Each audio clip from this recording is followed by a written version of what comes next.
call the meeting to order, and I will do that. Thank you for attending the special committee January 28th at 3 o'clock. The Special Committee Policing Committee. My name is Councilwoman Ortiz. I chair the committee. If my two colleagues would introduce yourself. Sister Watson, if you want to sit at the table, I would love to have you at the table. Karen Hiller, Council District 1.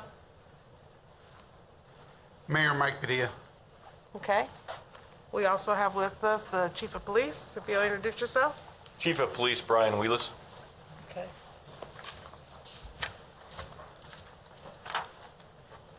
All righty. Next will be the approval of the minutes. Thank you, Liz. Move to approve. Second. It's been moved and second. All in favor, raise your right hand. It's 3-0. Got it? Okay. Next, we're going to have a presentation by the Civil Service Board. Ooh, that was quick. If you'll introduce yourself, please. My name is Doria Watson, and I am currently the chair of the Topeka Civil Service Board. I'd like to thank you for serving as chair on that. So- And I will let you take it away. So good afternoon. As I said, I am Doria Watson, the current chair for the Topeka Civil Service Commission, and I want to thank you for this opportunity, I guess, to sit before you or represent the commission this afternoon. I'm not totally sure what information you're wanting, but I do have some general information that I'm going to share. So currently, this is what the board is. Mary Cuevas, her term expires April 6, 2024. She's a Hispanic female. And my term is going to expire April 30th, 2025, black female. And Dominique Gutierrez, his term expires September 21st, 2025, Hispanic male. Currently, we have 2 vacancies, and most recently, one is due to Ronnie Padilla's resignation upon Mike Padilla becoming mayor. I didn't want to pray against him winning.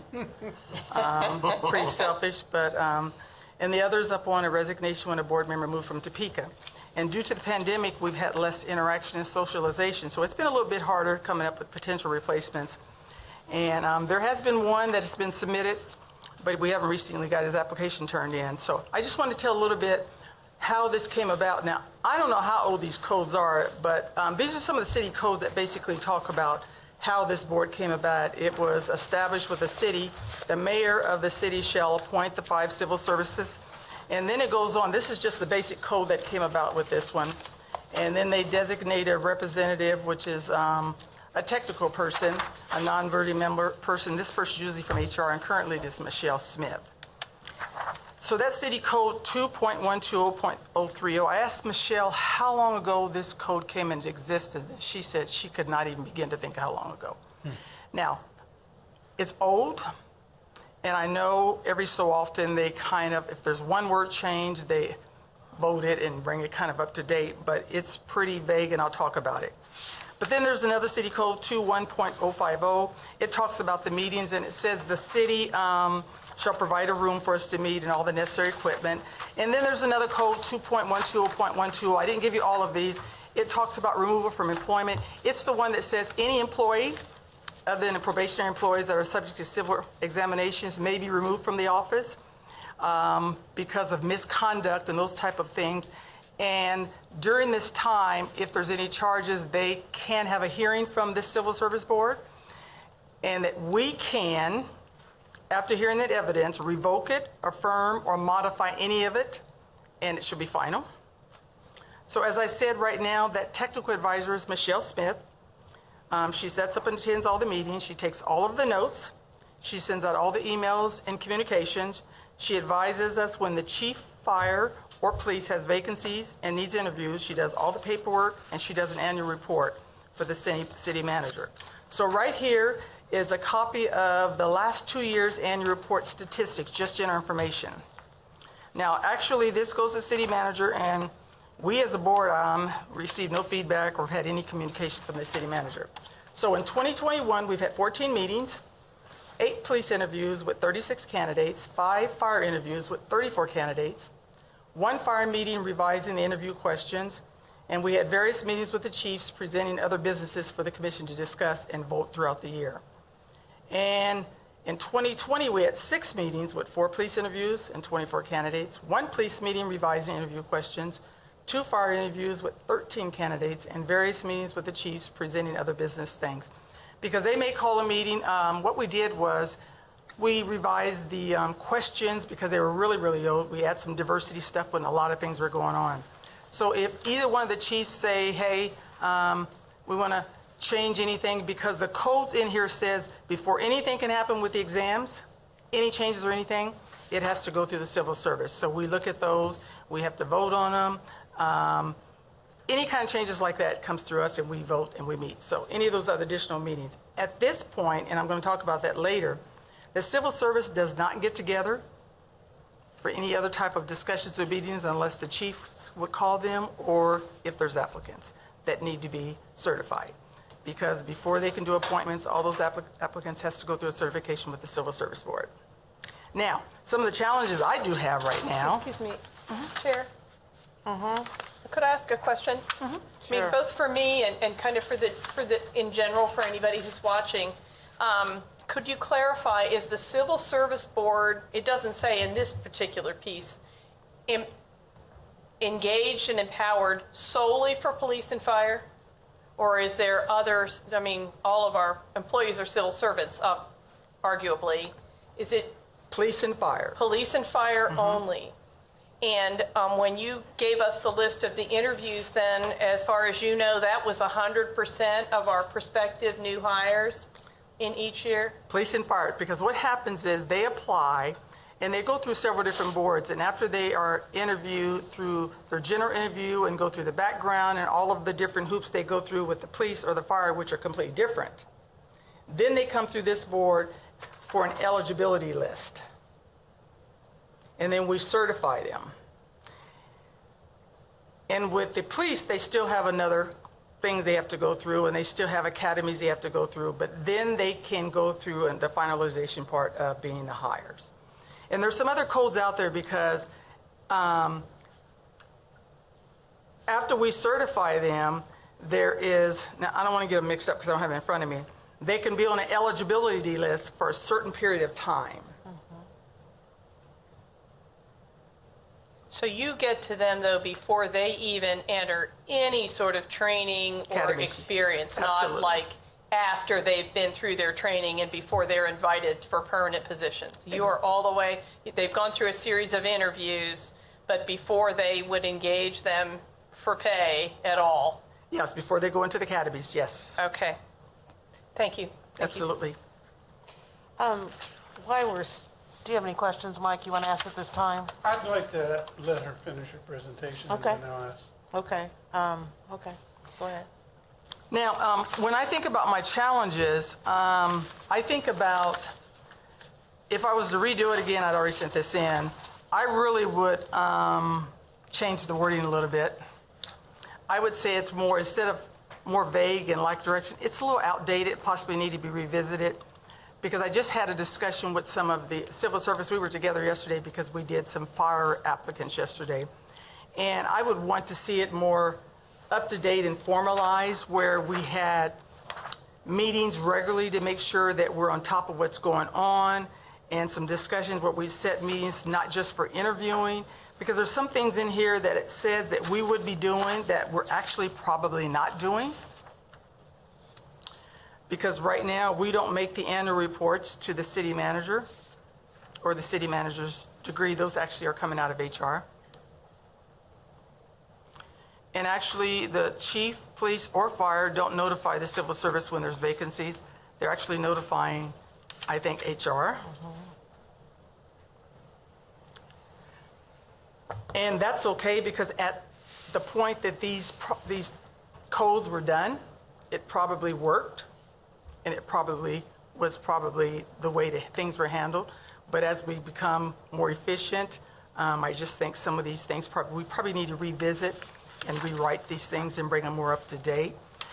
I would like to see, I think there's some things that I'm not sure exactly how all the hearings go, per se, and I'd like to have more engagement with the city manager, since this committee is actually appointments through the city manager, to more understand his intent and what we could do to better have the weight of what this should be doing, I think the committee could be better utilized. I have those questions when you're ready. So, I'll take your question. Okay, Madam Chair? Are you done with your report? Yep, for the most part. Okay, sure, go ahead. Thank you, Madam. You touched on a couple of things. One, and I had this question as soon as you said something about it, and that is with regards to the frequency that the commission meets. I was on the commission before I became a Right. councilman, and my wife too, so I'm pretty familiar with it. The one thing that I had thought of, and I think that's one of the reasons you had meetings about the questions, how you become relative to the times, and they're asking the questions that I think are pertinent to find the candidates that we want. Can the chief convene the commission just for, as you suggest, meetings to discuss probably his vision and the vision of the city as they move forward to find and attract the recruits to the department, so that it's even in front of them, probably even going before the department's individual route to get to the commission, you know what I'm saying? The police, they have their route, and the fire has their route, and they eventually end up in front of the commission. What I am asking is that how much, I guess, conversation is had so that the commission understands where the police department is going, where the fire department is going with regards to their services, the kind of candidates they want to bring into the services. Can the chief, and maybe the chief can answer that question, convene the commission to discuss those issues? I don't see why not. The question is, have they done it? Probably not so much in the past, but I think also with more regular scheduled meetings, it would give definite opportunity. But the chief can ask for a meeting anytime they like, and we can pull the committee together. I know that there have been some discussions about changing how the commission receives those candidates. I know they're given the opportunity to review the command reviews and look at their recommendations and so forth. I just want to make sure that the commission is in sync with the police department, and they're looking at things in the same way, so that we're not working, not against each other, but maybe not completely coordinated with the effort that we're looking for. I think it would be very good that there's even more communication between the independent departments with the civil service, rather than just, we need you to review some applications, some applicants. Because one of the other things that we just recently talked about, and Michelle was taking it back to the chief, was that even when we received the Majors Board comments, the forms are not very well. There's not much information at all. Even though I believe that they're hearing what people are saying, but the information they're passed on to us, no comments. It'll be either pass on or not pass. So there's nothing to really give us on. Now, the fire department, they do a good job filling out all the information, but a lot of times on the police department, the forms are not well filled out. So is it, if I may? Madam Yes, you Chair, may. Is it the forms? I mean, is enough, there needs to be more thought to the forms themselves, and then enough emphasis on the importance of the information that goes on those forms, as opposed to just a move forward check. Well, and it's just recently started happening. I know some of that has to be with, they used to have all majors on the board.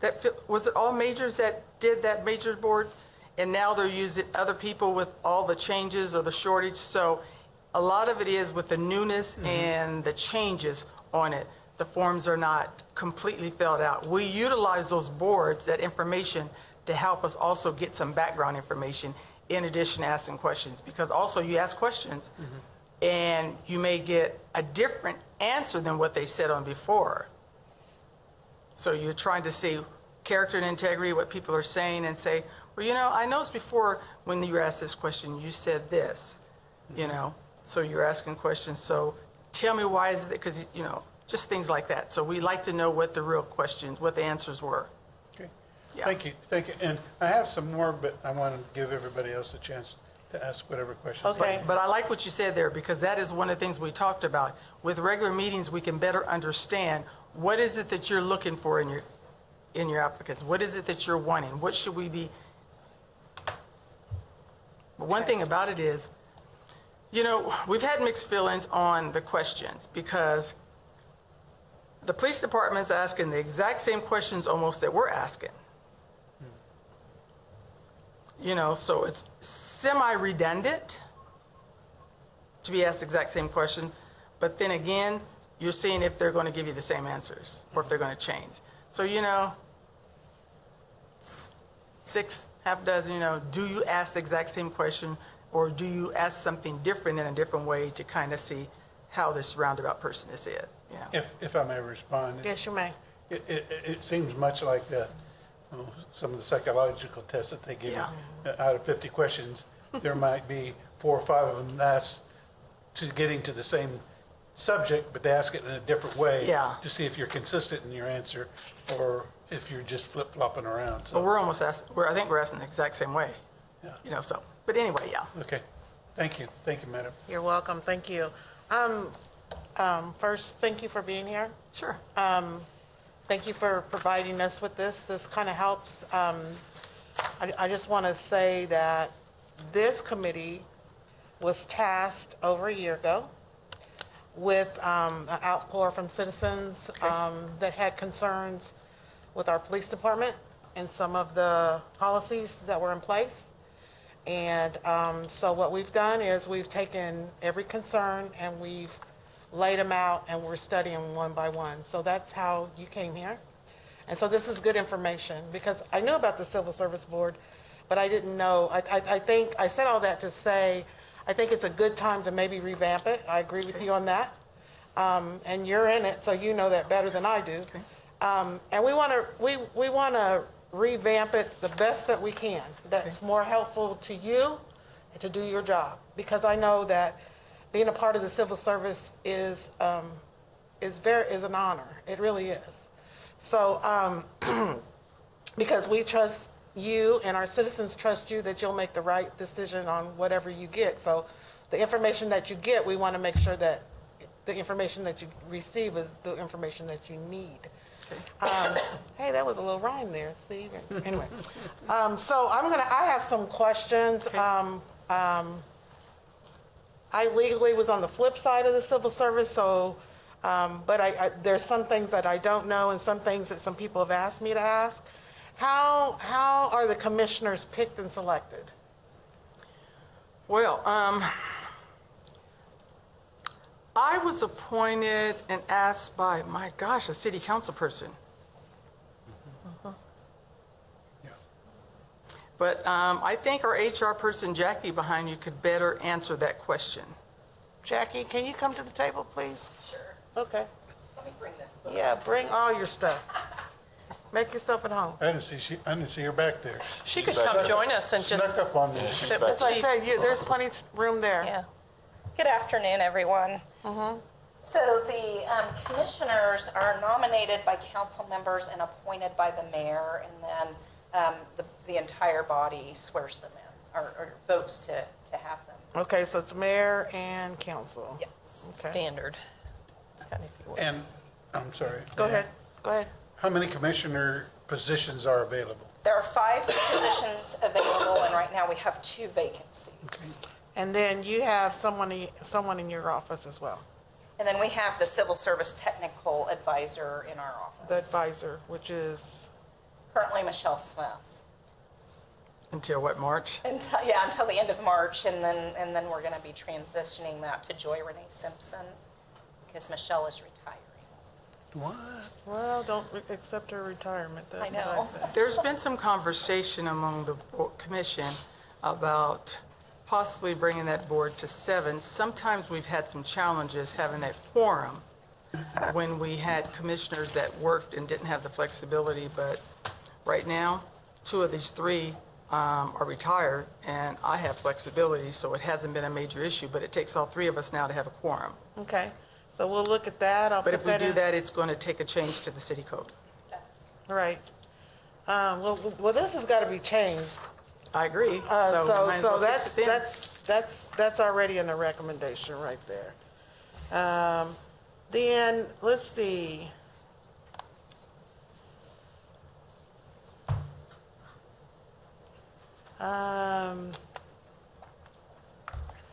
Civil service does not get notified why there's a vacancy. Can you tell me why, Jackie? I think that we typically hold all of the vacancies until we have an approval for an academy, and then we notify the Civil Service Commission once we have that approval so that we can start the interviews. So each individual vacancy they are not notified of because attrition happens so periodically, and we just stack that. But when we're approved for an academy and we start the process for that academy, it's my understanding that that's when Michelle is reaching out to the commission to start scheduling interviews. So I think that it's probably more of a internal process change, maybe over how hiring was done when this code was written so long ago versus how we do it today. Yeah, process. So is there a reason why we couldn't change that, Jackie? Change the code or change the notice of vacancies. Or both, or whatever? I would defer to Doria on, do you want to know about every individual vacancy? No, I'm or just saying that code is so old. Back Yeah. then, it probably needed to be that way, but due to the process now, there would be no need for us to be notified every time there's a vacancy. Oh, okay. Yeah, Okay. so I'm See, saying. I took it the other way. No, I no, took no, it no, like- no, I'm saying the code was written back then, and it's probably worked then, but now there would be no need Okay, because of the way the process is. No. okay, okay. All Makes righty, more sense the way you're doing it. okay.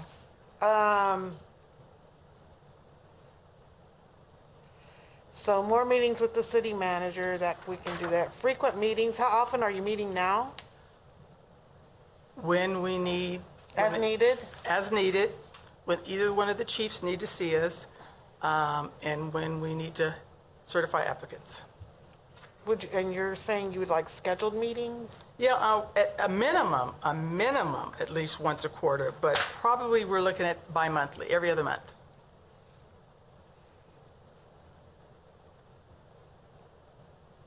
Okay. And when you say more communication, you're saying with the city manager or the chiefs? Well, the chiefs, we have access to very regularly. And they keep us, and I can walk into any of them's office, and I do. Do I? That's true. I do. I have no problem being very open. So And, when you- and I will say they're very receptive. But I'm saying, this code talks about city manager, appointment, city manager, the code. I'm saying, we have not seen or communicate with city managers, so I want to know what is his intent, what does he need from us? Does he want to give us some direction? I mean, he's the reason for the code. Okay, all right. He And might if not, know. then he can just we can take him out, and who is our leader with this? Okay. Jackie, do That's a you, valid question as to whether or not, Maybe it needs to change, because that was back then. right, with some of the other changes in processes, does that quarterly meeting do we need to have a quarterly or bi-monthly meeting? I think so. I think there's a lot of validity to that from an HR perspective. And also at the minimum, whether or not that vision needs to come directly from the city manager as is written in the code today, or if with the technical advisor and the chiefs being regularly involved in these meetings, if that suffices. So I think that could be accomplished that way, but it's really a code issue that I think that we Or are we going to be accountable to the city council with all of the race relation things that are going on? What is the leading force now? There's a lot of things that are going on right now that's driving a lot of things. Community issues and things like that. Just need to know where's our direction, accountability, expectations, what's the intent behind all of it, in addition to certifying the applicants. Okay. Or is there anything else? Does that make sense? I have a lot of questions, but yeah. Go ahead, Karen. I will hold off on some of mine. Let me try Well, to figure I out. think I'm the only person around this table that doesn't have some inside experience already with the Civil Service Commission. So for me, as well as maybe somebody else who's watching who wants to know, I have some real fundamental questions because I'm not looking at what the charge is to this commission. We've got some handouts on the structure, but I'm not sure where to start. I'll move backwards from what we have in terms of report. You mentioned that the charge is to certify new employees, but that also there is a role, apparently on request, to address removal of employees. What I'm seeing in terms of and then you made conversation about being involved in some commenting on the testing and things, but what I see is that you had 14 meetings in 2021 and 13 of them were panels to interview candidates. So I don't see any meetings on anything else happening. So driving from there, my question about the approval of the candidates is, what is your role in that in terms of, are you advising the city manager that the whole police department you approved of their whole process up through the chief, or are you advising the chief or HR? Who are you reporting your findings to as you understand it? Findings on These candidates. the candidates. You're certifying these candidates. And who are you certifying them to? Entry-level officers only. Okay. Entry-level firefighters. Yeah. Should we even bring this individual into our workforce? Beginning-level firefighters and police officers. Okay. That's it. And so these people have already been through, it sounds like, a few steps at the fire department and a number of steps at the police department. So the department's at the point, which I'm gathering, that they think these individuals are qualified. They're ready to hire them. And so you are a checkpoint Right. before they advance that. Before they So advance. who are you advising that you think, has that approval gone all the way up through the chief?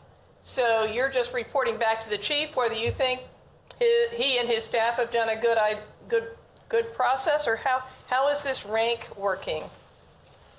Go ahead, Michelle. I was going to say, do you want me to explain that? So the Civil Service Commission authorization is jointly to Human Resources, the technical advisor, and the police or fire personnel that is assigned to that recruitment function. So, for example, with police, that's going to be to the recruiter and to Human Resources, who are generally present when those interviews are taking place. And then in the hiring process, prior to that civil service interview, they have completed successfully a written examination, a physical agility component, and a very brief review of their employment application and a very preliminary background screening by the majors. After that certification by the Civil Service Commission, then they will continue under consideration and go through a more in-depth interview process. And if they pass that, then they will receive what's called a conditional offer of employment. And once we provide them with that conditional offer of employment, we will run an entire full-on background screening polygraphing, psychological and medical examinations, and then determine whether or not that candidate moves to a final offer of employment. But we are not in our process issuing a conditional offer until there is certification by the Civil Service Commission. Okay, if I may proceed then with questions. So, in 2021 or ever, have you all turned anybody down? 2021, no, but ever, yes. How often does that happen? I think in the last 10 years, not very often. They're screened out before then. Okay, and so don't be too specific, but what were the grounds that the ones that were turned down? Oh my gosh, Mike, you might have been were you on the board when one was turned down?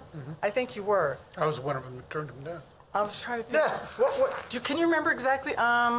We, Something- if I may, just generally speaking, if you look at the overall application and we look at some of the comments that are made by the applicant At the time of the oral interview. at the time of the oral interview, What did he say? their responses to the questions either give us a feeling of that candidate's ability to understand what the job is and being capable of doing the job. And in the particular case that I'm thinking of, it was clear to me anyway, having gone through the process myself and seen others, that this person would struggle very much on the street, would become more of a liability and than an asset, and that had that person moved on to the department, it would be a person that would have to really get continued, intensified monitoring, training, and I could see that would take away from someone who was more capable and ready to take the job. A lot of people come into this job, even at this level, with not a real understanding of what the police service is. And once they get there, it's like, okay, I asked for this, but now I'm not sure I want it. And I could see that in this applicant's responses and their uneasiness with even answering some of the basic questions. If you remember, Doria, we had to restate the questions several times to even get a response from the applicant. And if I recall, Doria, I think you supported me in that. Yeah, I did. And I was trying to think. I think I've done two. There's been two. Not very many, just a couple of them. And so it was definitely my feeling that, But we go back and we Yeah. give them a chance and we ask, and I'm saying, you're really struggling with this. Let me see if I can figure out how to ask this question again and give them every opportunity and just say, I don't think, they're just not ready. Okay, so this is not from a transcript of their oral interviews along the way to get to you. You're looking at, again, I'm working backwards because I don't know. You're looking at whatever documents, their application and checklist documents that have come to you, and then you're simply doing an oral interview Oh, yeah, we to do. confirm a comfort level with their ability to process as well as perhaps their knowledge of okay. yeah, and it not so much a transcript, Councilwoman, as. No, I mean, not we- a transcript, it's your Yeah. own interview. Exactly, You're but okay. the majors who have interviewed these individuals too, or talked to them, they will make comments there. And I saw on there struggles with this idea or struggles with this concept. And so I So want to you make knew. sure, so I knew that others had seen that as well.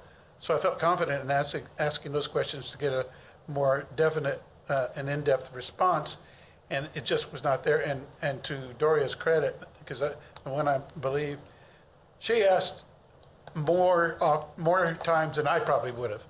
I mean, she constructed the question, the scenarios, all those things to try and help that individual as much as she could. But even with all that assistance, it just was not there for me. And I even called in the recruiter afterwards and asked him specifically, how did this person get this far? What'd they say? Well, I won't go into a lot of detail, but I think they were trying to really give this person a chance.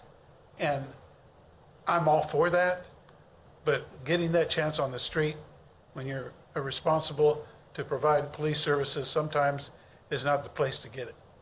You got to come in ready for that job. Yeah, yeah. Well, and if I may continue, because with this example, you were a seasoned police officer prior to your service. Other people are not. So what kind of, I know that I've been involved, I might have even recommended you at one point to be on that commission, but when you get a public appointment like from a council, the mayor gets involved to help screen and get the best candidates, but you've got citizen candidates that could have a variety of backgrounds. What kind of training, if any, does the board get? I'm going to be honest with you. I don't think they gave me any training at all. Well, what they did was they said, they told me where the codes were, and I can't remember getting any training. Now, what it does say is that you're supposed to have some type of 3 years experience in the realm of civil service or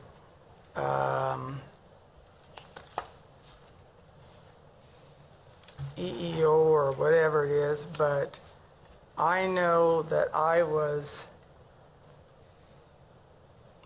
they contacted me because of what I did at work and investigative and all the stuff that I've done with community stuff. But Jackie, can you answer that question? I don't know what kind of training we really get. Jackie, do we? I think that you get an overview of the code. Okay. The qualifications to be a commissioner are at least 3 years in a responsible position requiring knowledge of legal issues involving hiring and or disciplining of employees. Okay. But far as training, it's just an orientation to the different code provisions, and then probably an introduction to the hiring process for each police and fire so that they know where their piece of that process is. I mean, you get paperwork, you need to be able to read, so you know. That's always a good start. But the other piece of that is since they're also representing the community, you want them to be able to read and understand this piece, but you want a non-biased person with a clear understanding to represent the voice of the community. Absolutely. I'm just trying to ask. So to you be don't sure. want them to be too governmentalized, Right. Yeah. You know what I mean? Yeah. Kind of more of a common sense instead of being too involved, I think. Yeah. Okay. Because Now, you also mentioned that the board could be called upon, but was not automatically included if there was a consideration of terminating someone's employment. So talk to me Were those about my that, words? because I don't see any hearings on that. okay. What I'm saying is what this code says. I have to put my glasses on. I can't. You said removal of employees was the term. It's funny being the age that you considered old. Don't be talking about it. That I would think be. We're not old, we're not old. Yeah. I think Jackie- We just have trifocals. If I may, Chair, I Yes, you think may. I could help Doria out a little bit here. It's 2120. Yeah, 2120 Yes. is the reference in the code, and then that we kind of have to pair with each of the bargaining unit agreements that our police and fire departments have. And so when there is an action taken against them prior to the arbitration phase, police and fire under their bargaining unit agreements have a choice as to whether to take that to the Civil Service Commission or to arbitration.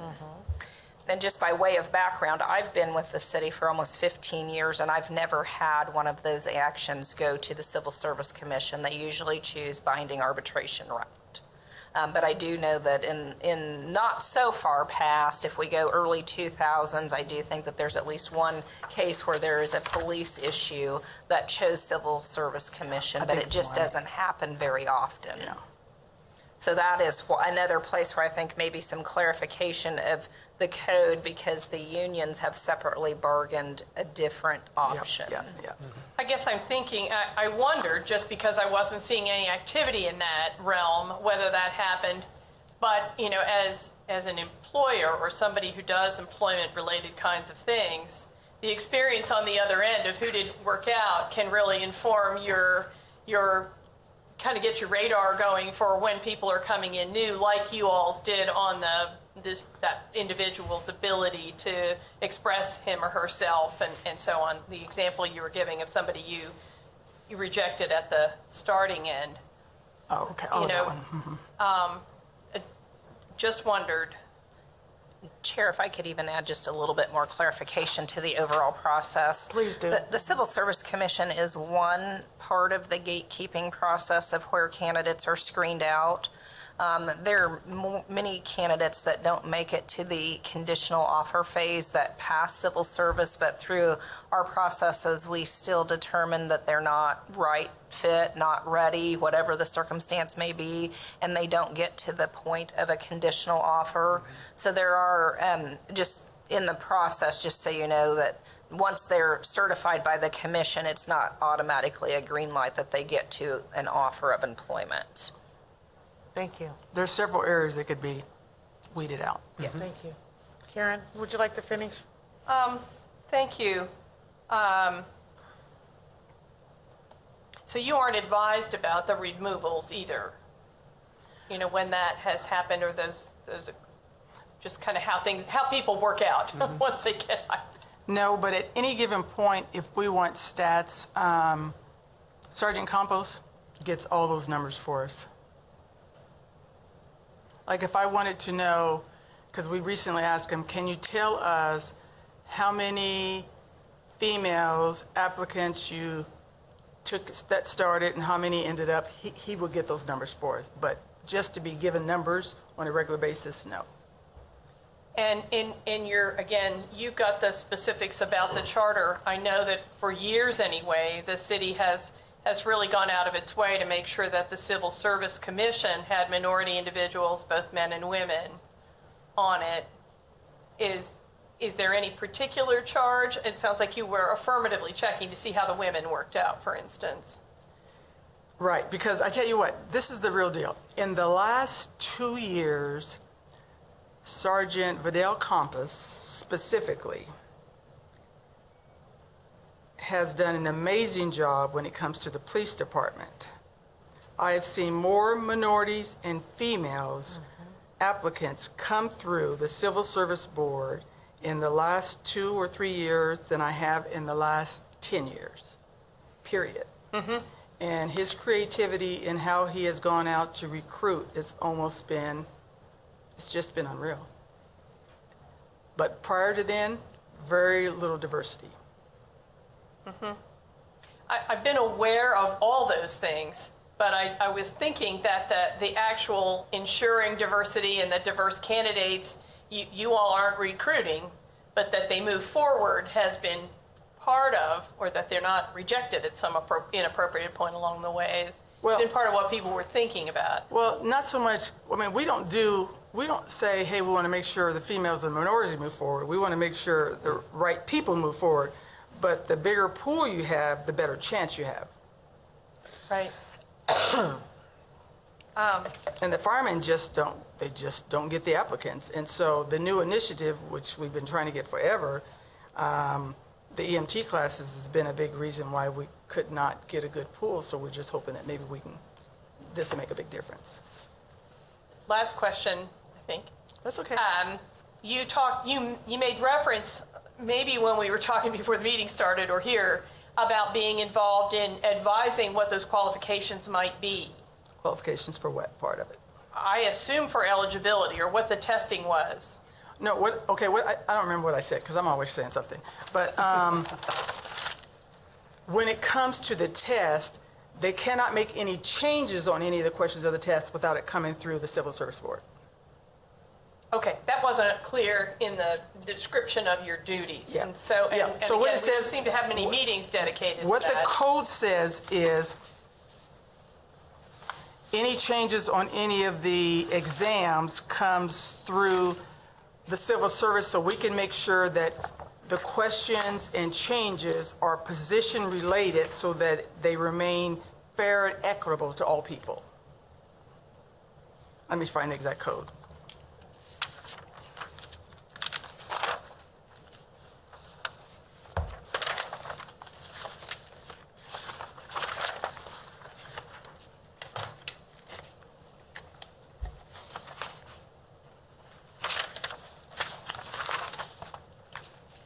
120.060.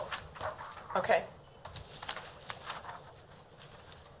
So how often do you review those exams for either police or fire?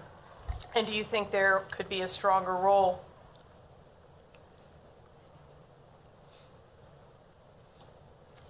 I don't have any real thoughts about a stronger role, and I haven't reviewed them in a while. Well, let me clarify that question. Either a stronger role regarding the exams, or if there really are 5 or 6 steps that they go through before they get to you, whether that's qualifications and things like that. We're as active and involved as we want to be. They invite us to sit in on the exams, to come and watch the agility test so that we can see everything they go through. Okay. So we can understand. We have access to the test so we can see what they go through, so we can see the fairness of it. Well, that would be part of the training to me then, if you're invited in and you all go. They haven't tried to hide anything. No, I didn't mean that. The just test so has you been didn't early know. in the morning, so I didn't go. On Saturday morning. Fair enough. But so, I think they're very open. Okay. Yes. So I think I'm going to go to one. I'm just not going to do it. That's okay. You're not Pulling no competing. holes and everything. I'm going to do a ride along when it's warm. But yes, they're very good. Okay, well, to me, that'd be orientation, training, whatever you want. Is that mandatory or just optional for your You know what? members? Now that is one thing I thought about. Huh? Having some mandatory pieces so they'll have a better understanding of what our officers do. And clarity. So when it comes to, number one, how can we really defend to the community what you don't understand? Madam Chair, if I could speak after Jackie. I told him I was going to come and get I'd like to drilled and speak to grilled, but that I'm good. idea. I'm ready for it. Well, I want to make sure that you have a chance to say all those things you were thinking before you got here. Yeah, because I done forgot. Well, but you said when we sat down that you thought that there could be broader, some tweaking in the old I stuff, think but the also a committee could broader be- scope and yeah, a the more committee could meaningful be- role. yeah, And I want to agree. make sure you share that. Yeah, you can pull it on me. Come on. Go ahead. Well, the chair has to recognize, Hold on. Karen, are you done for right now? I am, unless she can remember what it was she had in mind and wants to share it now. Yes. Can you remember? Are you going to take I a should've minute? wrote it down. You want to take a minute? Jackie? I was just going to provide a little bit of clarification on changes to exams and all of that. So anytime we want to change an exam, and typically we're purchasing exams or we're working with Dr. Baines over at Washburn to change the questions, we are going to advise the commission on what the changes are, why they're going to be changed. And then we have a bullet point hiring process. And if we want to change or amend anything in that hiring process, we are going to bring that to the commission and say, for example, a recent one is, and this was probably about 2 years ago, I'm trying to think, but we recognized that we were screening a lot of people out because an automatic disqualifier was use of marijuana within the last 5 years. So over the course of time, we changed that down to 36 months, and then we came back to the commission again and changed it down to 1 year. But that is the chief coming to the commission and saying, we want to make this change for that reason. If those changes are not certified by the commission, we do not make those changes to our hiring process. And those are typically, so you just see a lot of meetings for interviews. We are going to tag that on to the beginning or the end of a meeting that the commission has been called for interviews, trying to be cautious of their time and not bringing them back and forth too much. So we do have that dialogue. It doesn't come up very often, but as we recognize there needs to be changes, those are all certified by the commission, and I just wanted to clarify that. Thank you. I appreciate that because it wasn't clear, in terms of being the role or, I guess if we need to, even seeing agendas would probably show that. I like hearing that, in that, for instance, we're in the city manager hiring process right now, and there are a number of voices talking about wanting to be part of interviewing those candidates. And my position has been, you need to check the job description first, because people hire against that job description, and so make sure the job description says what you think it should, because it's too late by the time they've been recruited and interviewed against that. So I really appreciate that role is there, and because that would bring the commission in on the standards and the process, and also be better for measuring. Thank you. Thank you. Mayor? Thank you, Madam Chair. I'm glad you provided that, because I was going to ask, when there was questions asked about the exams, where do those exams get generated? How often are they reviewed? And what process is in place to update them if necessary, make them relevant to the department's needs? So I think you answered those, and I appreciate that, Jackie. The other question that I wanted to ask, and I think there's a simple answer here, and Doria, thank you for bringing that up. Mandatory training, and you try to think of, again, these are volunteers, people who have taken time out of their lives to do this, and so it's different than an employee who says, you got to do this to get paid and keep your job. You have to treat your volunteers with some respect and recognize that they have different conditions in their lives. But the one place it came to my mind that thought how best to get a big overview of the department and what it all does for those people who have not been involved with law enforcement is the Citizens Academy.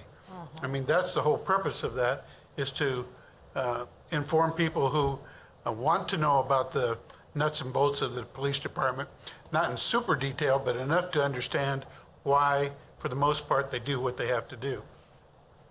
And that would seem to be something that could be at least suggested, that in filling the next 2 slots, when you look at persons that we might bring forward, ask them, would you be willing to go to the next Citizens Academy to understand the agency as much as you can if you've not had direct contact with the department.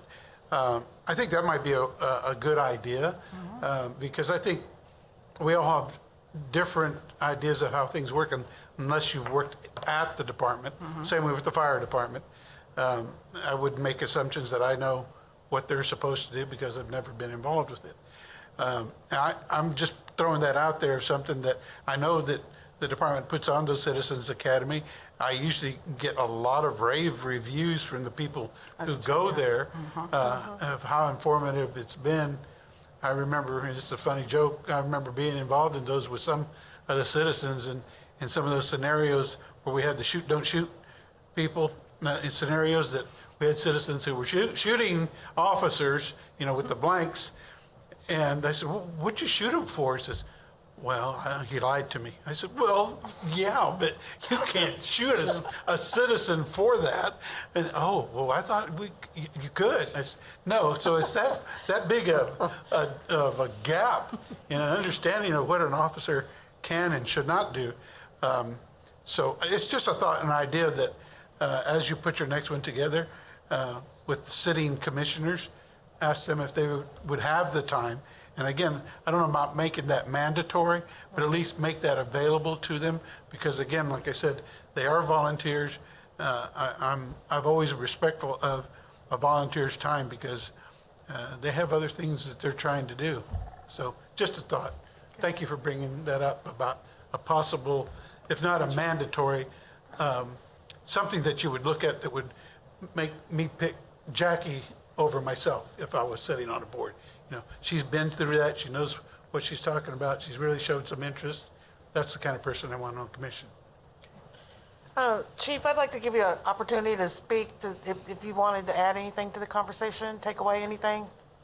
No, I just think this is another, first of all, I want to echo what everybody said. We're very lucky to have the volunteers that we have that sit in these positions, because they take flack from different places, and they answer a lot of questions, and they're great ambassadors for us.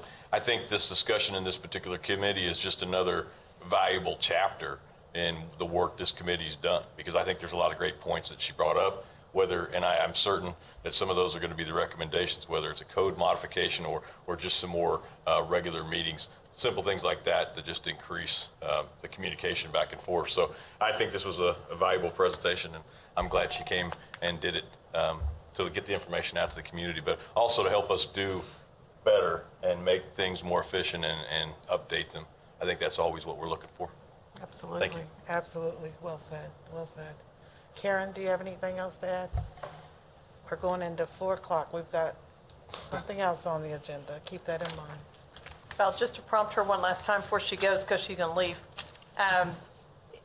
We talked a little bit about, the conversations that were happening around the community in 2020 and whether there was capacity in the Civil Service Commission to handle more than they're currently doing. Okay. If you could just react to that, any answer being just fine. I don't remember what I said. I said probably yes. Well, what I remember you saying was you had some thoughts about how it could be I improved. said, okay, I am just all over. So I know there's a lot of things that are going out in the community, and I just feel like the civil service as a community board could probably be utilized a lot more to help the city, and especially when it comes to community relations, whether it's the police department or whatever, it could be utilized a lot more. Okay. Thank Did you. I say how? I don't know how, but however, because I'm not sure it's been used to its full potential, we can do more than just certify eligible applicants. So, And I appreciate. I don't know if you need additional boards. I'm not sure using the boards that we have to full potential. Right. We probably could update the codes. Some of them are outdated, or revisit the codes, but I'm sure this board could probably be utilized a lot better.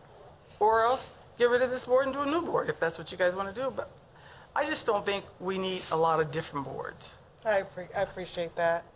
But I don't have to chair it. You could, somebody else. But that's one way it came up. So that's appreciated here Yeah. in this venue. And then if you had some specific things in mind, fine. Otherwise, things have come up to us, and sorting out just what's best for future is something we're going to Right. try and do, or at least recommend, I think, before we get done. Thank you. I'm sorry. I'm sorry. What I would suggest is if you have anything else to add that you want to send to us, you could send them to Liz, and she would, if you think of something after you've all right. left. Again, I want to thank you for your time on the Civil Service Board, your commitment to that, to not only that, but to Topeka. So what you said today was really, really good and an eye-opener that we do need to tweak that. We've got a lot of things that need to be tweaked, and but this is just one that has just been very, very helpful. So thank you. Thank I you. appreciate you. You need anything else? Everyone knows how to get in touch with me. Mike? Thank you, Madam Chair. I just want to echo what Councilwoman Ortiz just said, but to follow up just a little bit on what your last comments were. I have given a lot of thought to the commission since I have served, and I've seen others served and recommended people for that. And in looking at some of the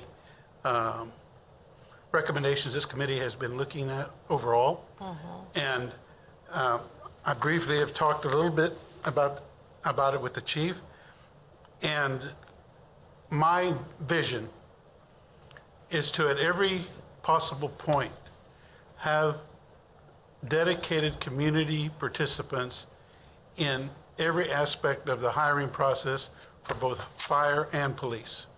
And I think that the Civil Service Commission has maybe been underutilized because of an old code, and we haven't really given much thought to it. But I have always considered them as kind of like that first line of citizen review for our potential employees as firefighters and policemen. I think that's the first place citizens have an opportunity to give a close look at who will be serving the community. And I think some expansion of not just their role, but of the recognition of what your civil service charge is. I think I heard that, the charge. The charge is that you are that first level of citizen direct participation in the hiring or non-hiring of candidates. So I commend you for the work that you've done for all these years. It's tough to stick in there sometimes, I know, but I commend you for that. And for everyone who currently or has served on the commission. But I do still think that there's a place, at least for me, to see some growth in the commission and how it is, along with our HRC, another level of community input and oversight, which has been talked about. And I think utilizing the people we have in place in a better role and more expanded role is something that we should really consider. So again, thank you very much.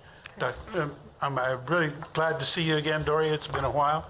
And say hello to your husband for me. Sure will. And stay in good health. Thank you. Thank you. Thank you again. Thank you. All right.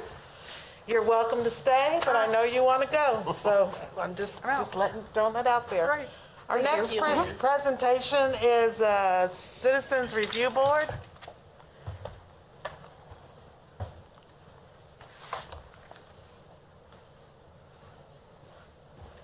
And that was Dr. Glenda Overstreet. Is she on?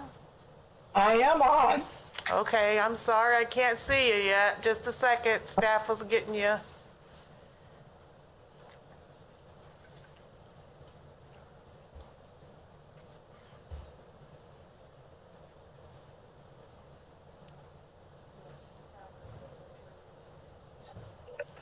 There you go. Good afternoon. Good afternoon. There was no discussion as far as whether you all were going to be presenting this PowerPoint or whether we will be doing it from our respective places. Just give us a moment if you wouldn't mind. No, that's fine. That's fine. We thank you for joining us today and giving us the history and making it perfectly clear where all this came about. Well, thank you very much for the invite. We appreciate that. You should be seeing the presentation here momentarily. And you might want to let us know if you see it. It's up. Very good. Thank you. I want to basically start off, first of all, by thanking you for the invite to come and share information regarding the Citizen Review Board process. I solicited input from various reputable sources, including a retired community colleague of mine from the Department of Justice, and other sources of research in my quest to provide you with some meaningful information. And so I'm trusting that that information will be shared accordingly. I have also asked a local community advocate, whom many of you may already know, that has a heartfelt passion for community, equitable, and justice matters, as well as community involvement. Her name is Ms. Danielle. She will be jointly presenting this information along with me this afternoon. And so if I could have her go to the next slide, please. Because there was no set agreed upon time for this presentation in advance, I'm going to provide an overview and a summary as we go through these slides, just to ensure that we have addressed each one.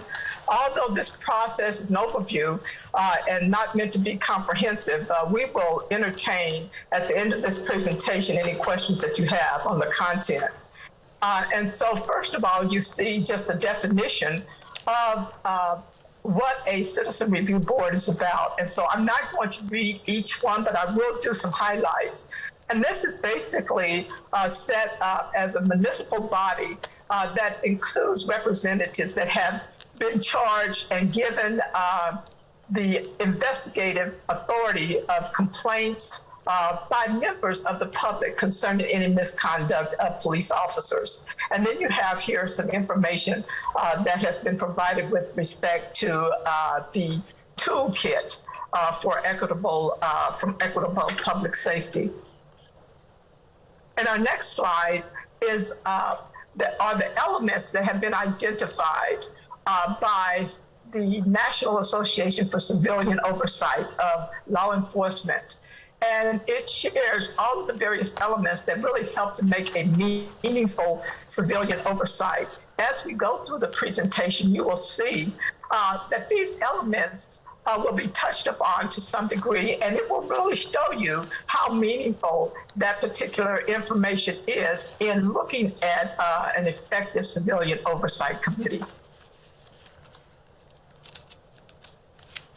Now, this is one of the slides that I really feel has a real impact because it shares kind of the contrast of what we've been seeing across the nation with respect to the civilian review boards, and I'll just say CRB just as an abbreviated form. But here we talk about civilian oversight and how it can build community trust. Over 160 municipalities and counties have implemented some form of civilian oversight in review boards. Another 120 local localities have also done so in accordance with NACO, which is the National Association for Civilian Oversight. Congress actually introduced the George Floyd Justice and Policing Act, as many of you know, and that enables the Justice Department to actually give grants to those states and to those municipalities to increase or to establish a citizen review process. And I think that, did the slide change a little bit in size? I think it changed a little bit in size. Okay, great, thank you. Thank you. And then also looking at the outside, it provides an outsider's perspective of policing. We feel like that's critical in order to really be able to have as many individuals to review process or that our community can trust those who are in law enforcement. We also have those who we have lots of civilian boards that have attorneys, auditors, individuals who have a vested interest in law enforcement, because I've heard from the police community that, we can't get a plumber to look at, issues relative to policing activity.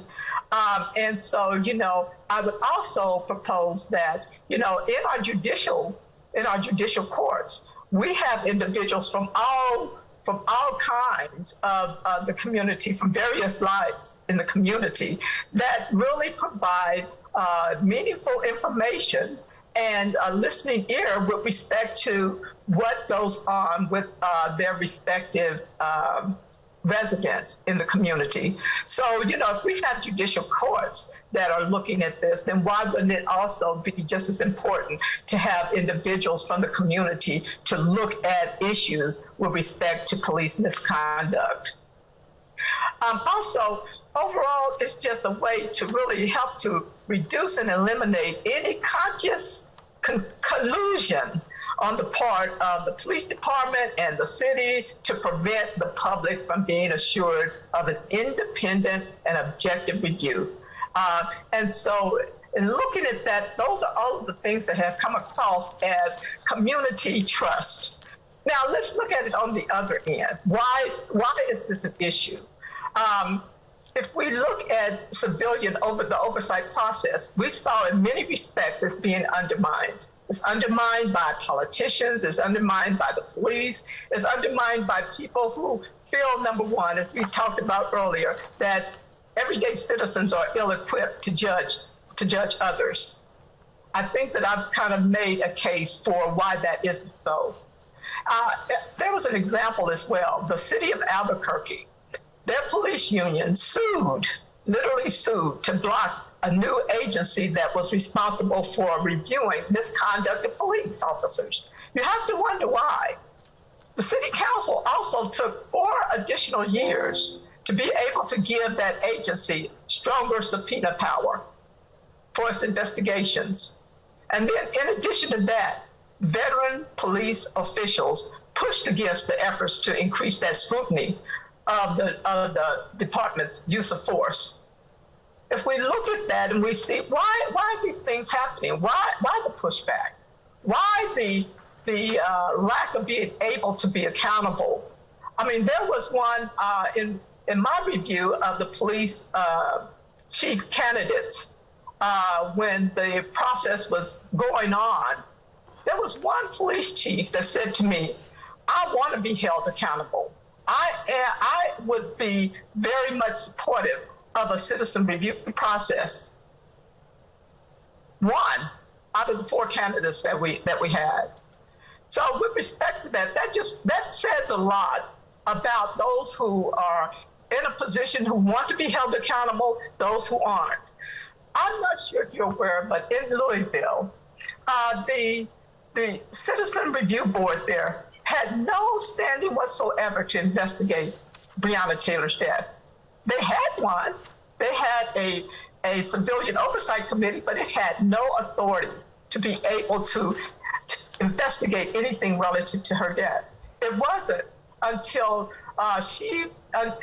her death that actually there was some teeth put into the ability for this particular committee to be able to investigate certain activities. In Minneapolis, for instance, there were 12 complaints of alleged misconduct by Derek Chauvin before he killed George Floyd. They were just basically hidden in the records, and that information never was brought to light to any real degree until the death of George Floyd.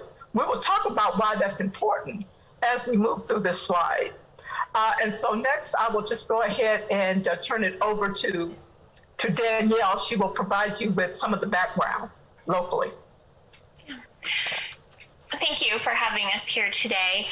The background to this really comes quite broader than just starting in 2017, and many local municipalities have had citizen review processes much longer than even that.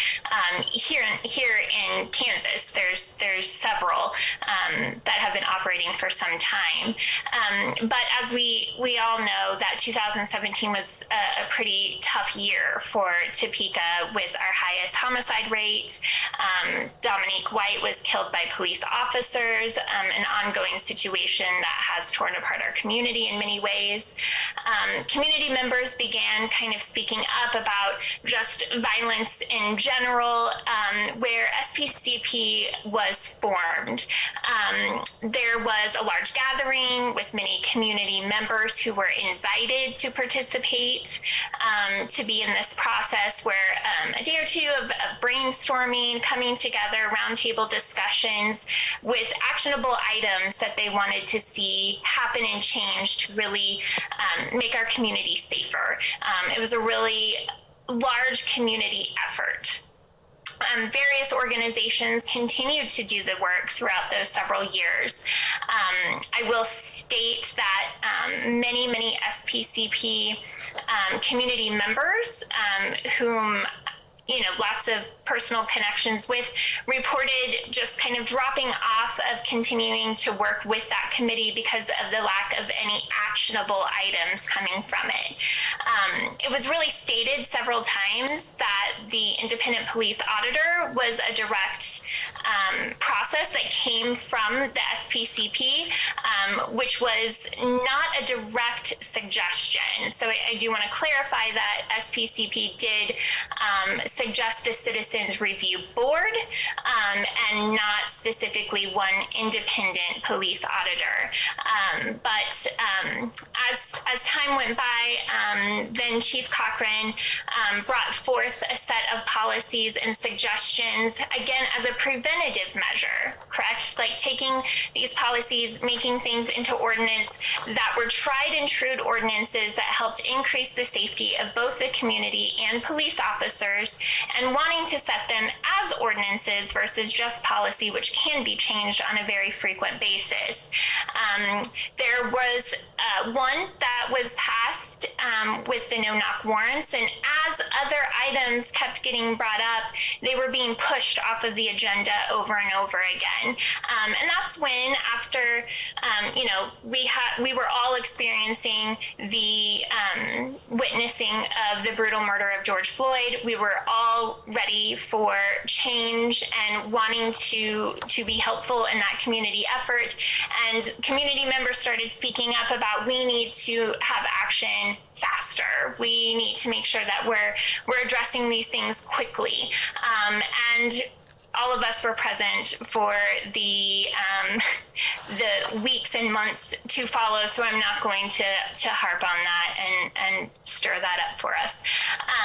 So really the purpose, as we've kind of heard and will continue to hear over and over again, with this independent group of people that are citizens, reviewing this process allows them to build that trust, build that partnership, and hold upon that accountability with the city and the police department and the community members. So while this is not an opportunity to usurp things and processes that are already in place, this is a direct line that is a partnership with that process. And really, to be very meaningful, we have provided some very actionable steps through not only research, but having had it operating in other cities for some time, we do know that unless there is real meaning to the purpose of these committees, not much gets done. And so some of these are outlined in packets that you have received, and through this that we won't read for you word for word.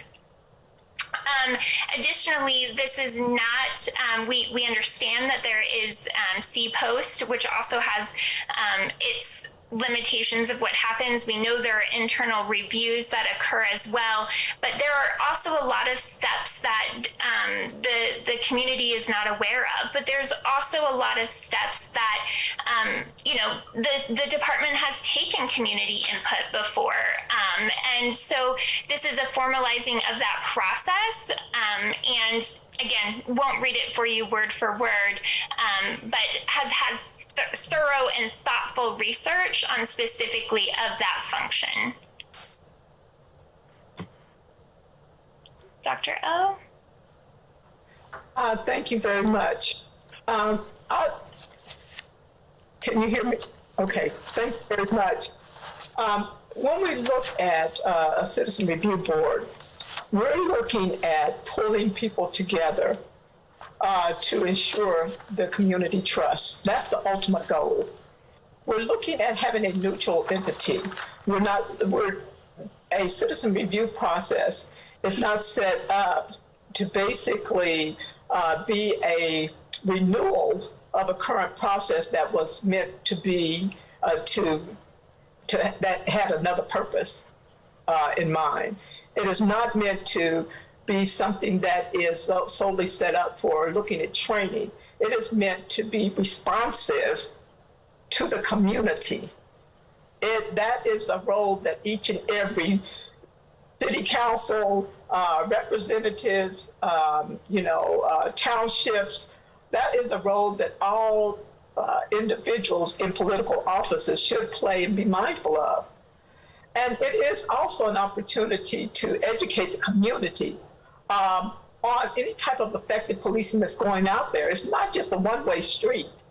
It is an opportunity not only to look at those things that need to take place, but also those things that are being done well, quite frankly. And in looking at this, we looked at establishing a 360-degree strategic alliance. And I think that as we begin to look through this, we will talk about why that's so important.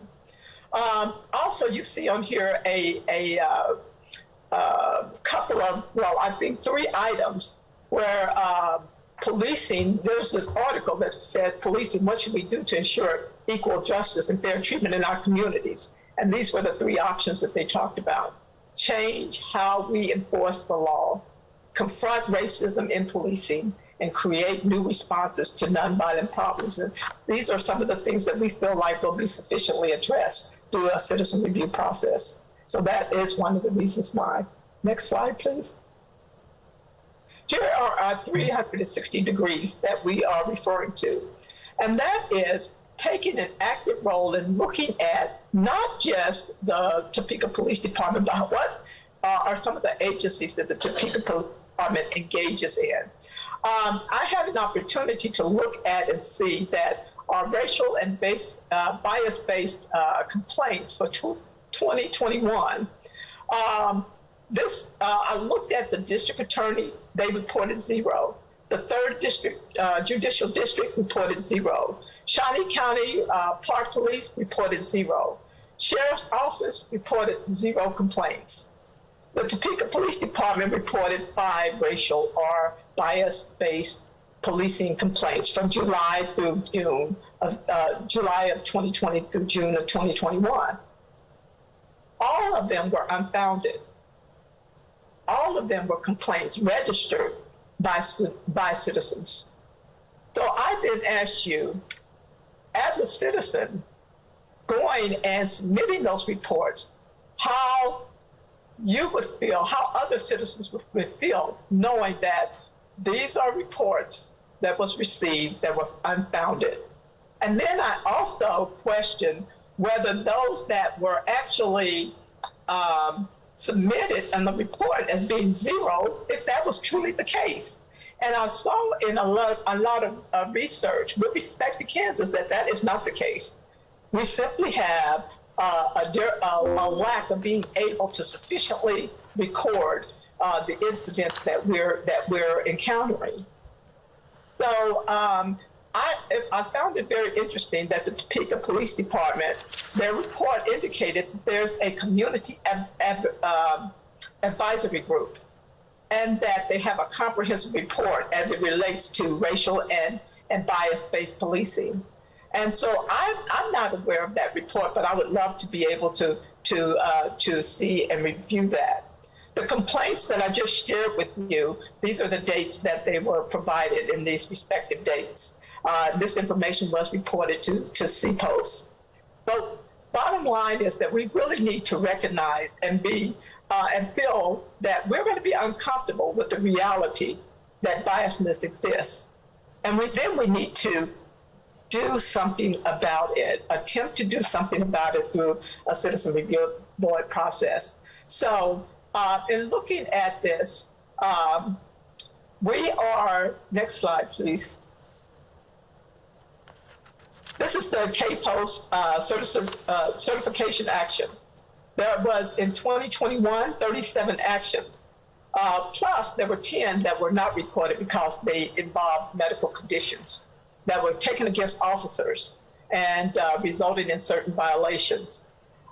In 2022, 4, we're not even finished with a month. 4 actions have been taken thus far. Why is this important? We'll see that it's important because it's in the state of Kansas, and a police officer can move from one police department to another police department within the state of Kansas. And so that's why it becomes important for us to be able to be mindful of the fact that this is not something that's just in the Topeka area immediately. It is something that we need to capture with respect to the overall transition and the overall way that we handle disciplinary issues and misconduct of police officers across the state. Next slide. Also, there was this information was taken from the Public Policy and Violent Crime Reduction Strategy report that was, I think, authored by our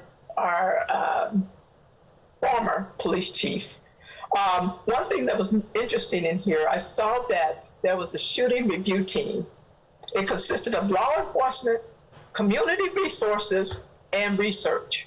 However, when I went in and looked at this, the community resources or the partners are only engaged when law enforcement team has identified that there's a need to have them engaged. And then they select the community partners. In addition to that, add insult to injury, all shootings are investigated by the homicide unit.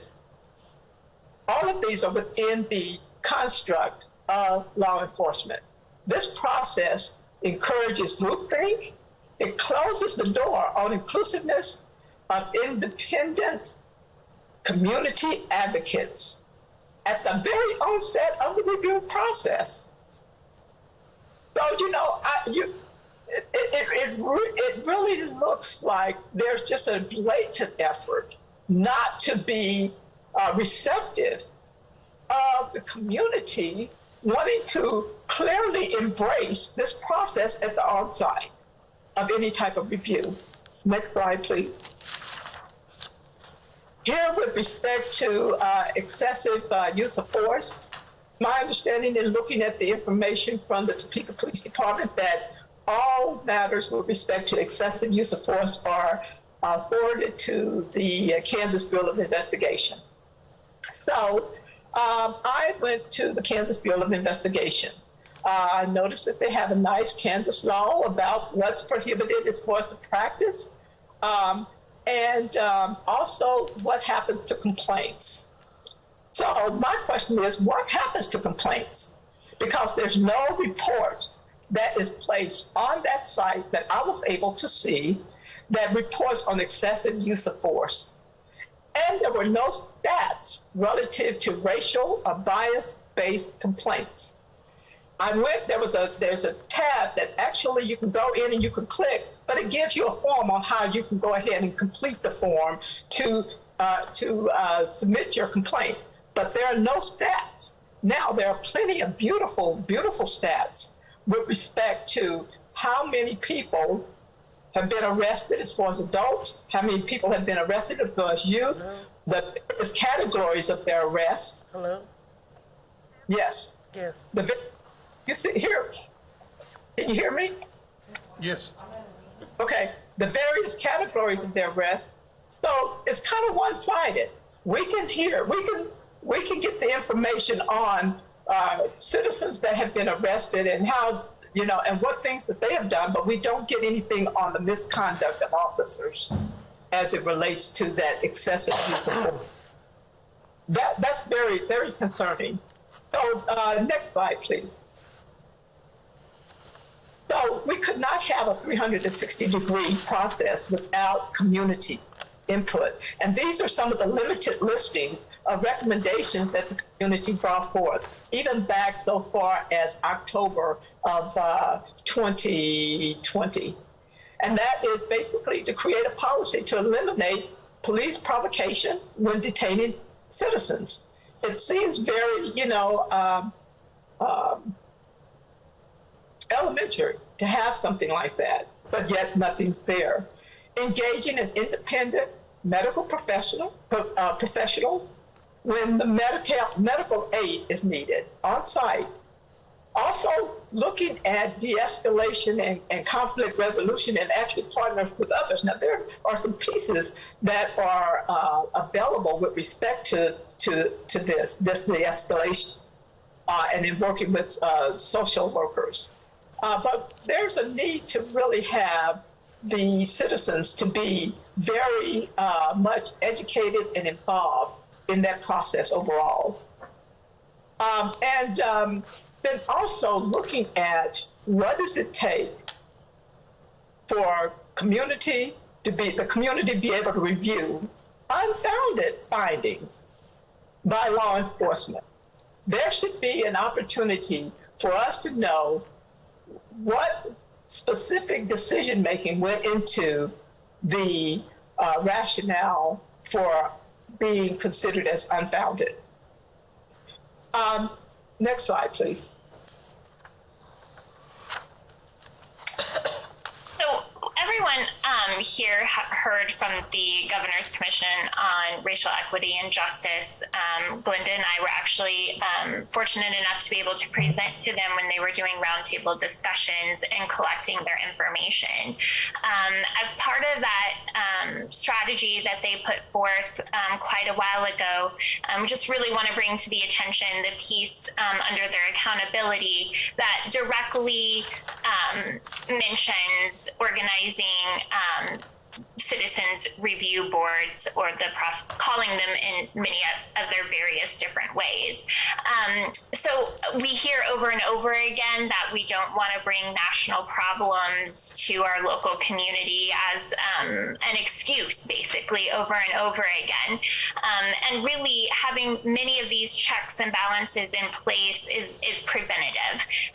We do not want to keep being reactionary. We do not want processes that something has to happen in order for us to change things. Reviewing of policy, setting up checks and balances is not anything new to any organization or group of any sort. Larger organizations bring in people to review policies all the time. I sit on some boards where we're from the outside reviewing policy to make sure that they're equitable. It's a very common practice. And so this is directly from the Kansas governor's recommendations, so not something that's just being done nationally. Like I said, we can pull up, and they have been sent to the council multiple times, the various different review boards that are throughout Kansas and how they function. But yet again, I want to bring to the attention that when forming something to be meaningful, that it can't just be for show. So there is some very specific recommendations to make it worthwhile. And so funding is always a question when developing something. While many of the positions on this the Citizens Review Board are going to be volunteer-based, you do have some very specific things that need to happen when it comes to reviewing legal documents, or there's going to be a need to investigate of some sort. So there's various different opportunities, but I will state that currently the Department of Justice has brought forth many different grant funding opportunities for communities to establish their citizen review boards. So there are opportunities for us to look for different sources. There are some current situations that we are funding a position for the IPA that we could potentially look at other opportunities with that funding as well. So until we know the base and the scope and the need, it would be hard to put any sort of real number on what that funding would look like. But there's ample opportunity to find that funding in various formats. I know a big question that comes up over and over again is subpoena power. And so this is going back again to the piece that we can develop a committee for show and go through the rings and have volunteers get together and read things and provide reports and nothing ever happen. Or we can do things to actually give some sort of power to that committee. And so what I bring forth to you is I want to bring everyone's attention to Article 17 of the FOP contract under the Procedural Bill of Rights. It very much states that bargaining unit members shall be informed of the nature of the investigation inquiry prior to any questioning, and shall be informed to the extent known at the time whether the investigation or inquiry is focused on the member for a potential charge. The person conducting the questioning shall have all written reports prepared by the member concerning the matter being investigated available for review at the time of the questioning. In the event the member desires to produce and or review other written materials or notes, the member shall be given an opportunity to secure them and report back immediately. There are multiple different spaces within this FOP contract. I know I've presented them last year to you all about the power that the FOP has on finding or having available to them all of this information during a disciplinary action or a grievance in that grievance process. And that is, those members of the FOP are not city employees. They're not appointed by anyone in the city, the city manager or by the chief. So these kind of abilities are simply putting them into that code so that those opportunities for the citizen review board are also available. A situation takes two parties, and officers have rights given to them for that information to be available. Citizens need to have opportunities for information to be available to them as well. Thank you. Our last slide basically talks about accountability by the Citizen Review Board, because we would be remiss if we asked for accountability on the part of the police when we're not willing to also establish the same accountability on behalf of the Citizen Review Board. So we see that the review board would be accountable to the public and would be mandated to provide quarterly reporting to the community. That can be done through town halls, websites, social media, newsletters, any other means that might be available that is cost effective. And that the copies of that reporting would be made available to the city leaders at least 24 hours prior to the general public. The board would also be accountable and responsible for receiving questions regarding their report from the community for a period of at least 5 days. And then after that, after the report has actually been distributed, and then there's a listing of those questions that would be made available to the city, because we would want to see that this board would be working in partnership with the city to be able to address those issues that the citizens have with respect to any matters that have been reviewed or investigated. Now, that concludes our presentation, but I just want to be able to say that I am somewhat a little concerned with, the line of questioning that I heard previously from the questions that you had of the previous presenters, because it kind of led me to believe that maybe you might be misled into thinking that it would just need to take like a revamp of the Civil Service Board to include responsibilities that a true, meaningful citizen review board should have. And I would caution you against that, primarily because of the fact that, number one, it would not be independent. And we saw the elements that make a citizen review board meaningful. And I would think that Topeka would want to be able to step up and be the catalyst for making sure that when they pull together a citizen review board, that they would want it to be meaningful, that they would want it to have the autonomy and the authority to be able to truly investigate and to serve as strategic partners with the police department, and not necessarily in an advisory capacity.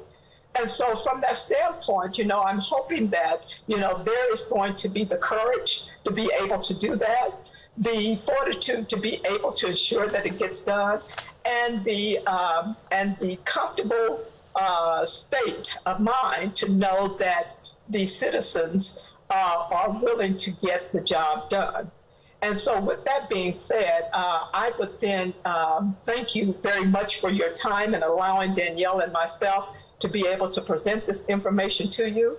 I will also share with you that there was some supplemental information that was also provided that dates back to when we provided an ordinance, a sample copy of an ordinance that we felt would be very instrumental in helping to put forth a citizen review board, as well as information from a packet that was presented on behalf of the mainstream voices of faith when there was a thorough research and committee involvement of a number of citizens. And I think that particular process had yielded maybe 30 to 35 citizens that was on that committee. Very, very effective.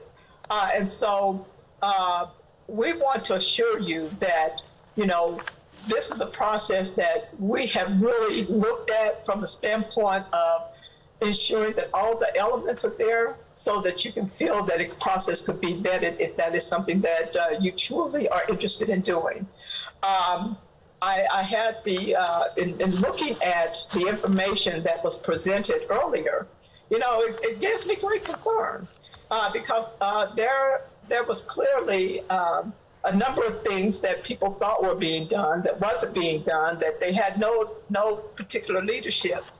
So we don't want to continue to cascade that type of ineffectiveness in looking at something that is so dire to our community. And so with respect to that, I will then turn it over for any questions that you may have. Thank you. Thank you. And we do have all those documents that you have talked about, Thank you. Dr. Overstreet, Vaughn. And that's how we asked you to come and present, because we have quite a few notebooks of stuff that people had concerns with, Yes. including the ordinance itself. Yes. And we're just now getting to it. We have tried to this committee is tasked to bridging the gap, and we've taken every concern that every citizen has had, Good. or that has brought forward, that they feel is a concern. And what we've tried to do is we've tried to tie it all in, what ties in together, or we felt what ties in together, to put that together, so that we are not going back and rehashing everything. So we do have that. I do appreciate that. Is there any questions from the committee?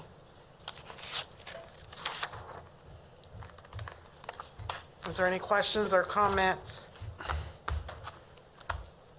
I'll make a comment if I may, Madam. Absolutely.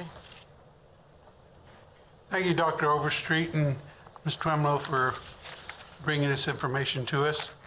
Yes. Appreciate your zeal and your determination to work as hard as you can to make our city a good city in every way you can.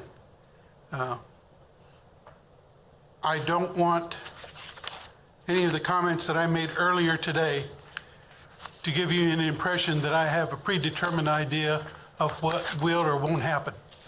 I'm open to every suggestion and comment. I think this committee has shown their willingness to do that. And with regards to the commission as it stands now, I would defend them that they are not a misguided group of people who have not had any leadership. I believe that we've made it clear, at least I have, that there are things that we can do to improve that. And I think that's part of the leadership that we are providing through this committee review. So I just want to make it clear that I appreciate what they have been doing and would not minimize it. So thank you, though, for everything that you brought for us today. I will read through it again and again, and I'm sure that we will have more opportunities to speak together about ideas that you can bring to this subject. Thank you very much. Thank you, and I look forward to that opportunity. Thank you.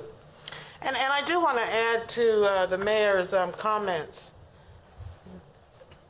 This committee, these members on this committee, they agreed to be on this committee. There was council members that were asked that declined.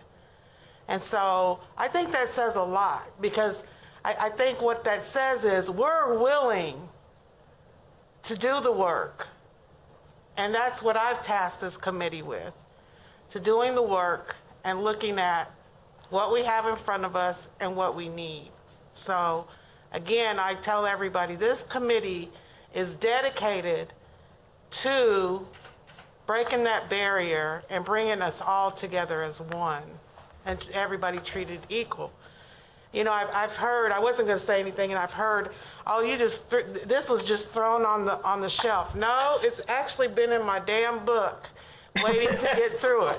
You know, I didn't throw it on the shelf. And I do have some questions. I know we're running out of time, and I do have some questions, but I want to listen to this tape again, and I want to read through all of this, and then come back to you, Dr.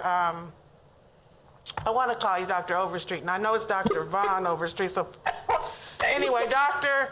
Vaughn, and read through this so I get a clear understanding, and I think some of the other council members would feel the same way, that they get a clear understanding of where you're coming from in this. Yes. Yes. Because I'm going to tell you right now, I have an issue with the subpoena power. I do. So put that in the back of your mind. That's fine. Because that's very, very intense, working Yes. in legal. That's very powerful. And if Yes. we don't have the right peoples on this board, it could be devastating. Yes, absolutely. And so I don't think that's the whole core for this. We did Exactly. have the state come through, and we did have them give a great presentation when the state came through. But there are some things in there that people are even struggling with. Our SROs in our police in our schools. The state came out big time and said they need to be there. We need to have them there. But we get I've heard all kind of people saying no, they don't need to be there. And so there's a lot of mixed reviews. You Yes. know, if you bring Dr. Anderson in, she's gonna tell you differently. Don't cut out my SROs.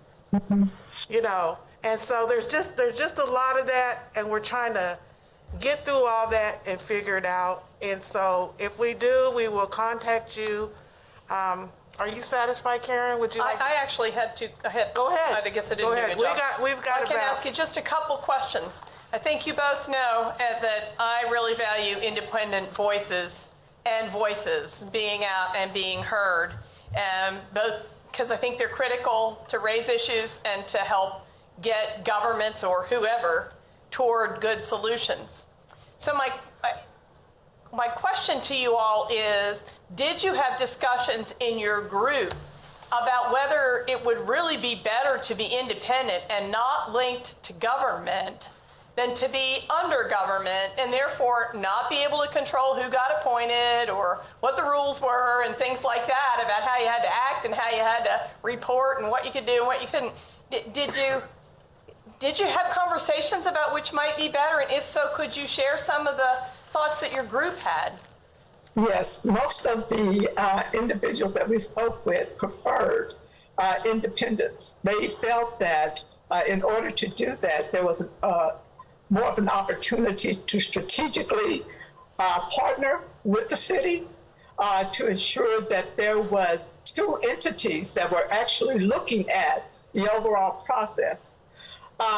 However, they felt that it was important for the city to be able to invest from a financial standpoint into that independent entity because it was in fact serving the community itself. So that was the overall feedback that we received, Karen.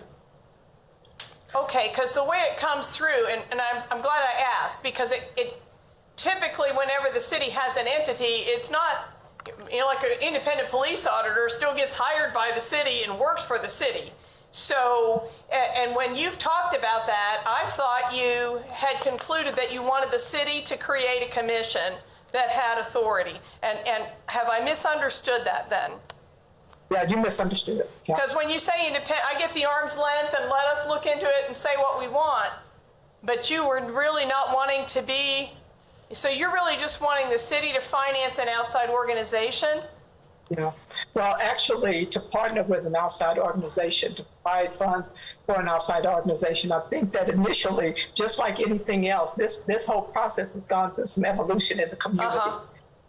And so initially, I think that what they were looking at is being able to have the opportunity for the city to be able to set up an accountability office, okay? But in order to do that, what they wanted to do is they wanted to make sure that this office, even though it was set up under the city, that it had the autonomy and the independence to be able to function without the control and the hierarchy of the city. That's what I was hearing. That's what we've been hearing in the community. Well, thank you, because I felt that same push-pull, and I thought, surely they had that conversation, and I appreciate the clarification. The second question, and like my colleagues, I might have more, but these were two that popped out today, was you made reference to social workers and medical people being involved in calls. And was your thought that they would go alone or that they would be part of a team that included law enforcement at those instances? The latter. Part of a team that would include law enforcement officers has been the feedback from the community. Okay, if so, we already have our crisis intervention team that involves others. So is that still not accomplishing what your vision is then? If you could answer whatever your thoughts had been. I think in my presentation, one of the things I said is that we recognize that there's an intervention team. But what we wanted to look at doing as well is actually reviewing the issues and the incidents that took place during those things, because that's some of the information that is not currently being looked at. And I think that's the piece now that needs to be associated with the intervention team as well. Okay, so you were not suggesting, and I don't want to put words in your mouth, I just want to make sure I understood, that we change the model that we have, but you thought some oversight of its effectiveness. Exactly. Okay, thank you. Thank you, Chair. Dr. Vaughn Jackson, or excuse me, no, I'm another doctor. Wrong person. Dr. Overstreet. Dr. Overstreet Vaughn. Oh, you just do OP, that's fine. I'm gonna get it yet. I did know Dr. Vaughn Jackson though. That's sweet person too. I've seen in here where how would this board be chosen? It would actually be chosen through the public. The public will be responsible for choosing. There could be a process for validating that that could be made through the city, but overall, these individuals would come from the public. They would go through a review process. Then they would also, they could also be stamped as approved by the city or whatever the case may be, if that validation was needed. But we're looking at true community involvement. And where did you get the number of 13? Well, we got that number because usually 13 individuals, we looked at the citizen review process, one of them being the Wichita citizen review process. They had 12, but when you look at if there are opportunities for decision-making, as we would expect would be, that you would need to really have an odd number to be able to ensure that, decisions are being made effectively to get a majority. Can I tag on that one for a second? Go ahead. There's a lot of conversation that the ideal number for a committee is 5, that we've all heard. And when you're looking at, I'm trying to follow your thoughts, and the idea that maybe citizens would come up with the nominations, but especially if you were asking for what you are, if they would have to have pretty high levels of qualifications to be certified as eligible to serve, that could be hard. And then, I don't know, I've been involved in having an awful hard time getting people together for meetings, especially if they're called on occasionally rather than on a regular basis. If the 13 was just one up on Wichita's 12, could 5 be enough, or do you think that's too small? let me just share with you. I'll just share this with you. And just listening to the previous presenter, I believe they talked about there were 5, and that it was even difficult for them to get a quorum. And so we don't want to run that same risk. You know, when you have lower numbers, you have lower people who have competing interests. They have, as Mayor Padilla indicated, you know, they're serving in a volunteer capacity. And so with respect to that, you know, we want to make sure that this is a program, this is a opportunity for people to really function effectively. And so in so doing, then it becomes important to be able to have a larger group that would be able to be put into like work groups where they could look specifically at certain issues without affecting the entire effectiveness of the group as a whole. Thank you. You're welcome. Any other questions? No other questions? But to end on a light note, I figured you came up with 13, just like everybody has from 13 seconds. Just to jump in there. You know, that may have been in the back of my mind. There you go. Wow, you read that before we even read it. Wow. So what do we predict the game on Sunday then? Is it going to be a good Sunday? Hey, but we're going to come through with flying colors. All right. I can feel it. I'm claiming it. Dr. Overstreet Vaughn, got it right. I'll be calling you if we don't. All right, please do. Okay, so I will have Liz get in contact with you if there's anything else you would like for us to look at. Okay. Let us know. Again, Okay. we appreciate your time, your concern, and your presentation. And we appreciate your time. You know, we know that this has been a long-term commitment on your behalf, and we want to thank you for your diligence and for your comprehensive review of this process. And we certainly trust that you'll do the right thing. Thank you. Thank you. Is there anything else before the committee? If not, have a good weekend. Thank you. All right. Thank you. Bye. Danielle, thank you. Thanks, Daniel. I'm busy looking at their faces and they're seeing this, I guess. Whatever. Thank you. This meeting is adjourned. I'm sorry. That's what they're waiting on. Yep.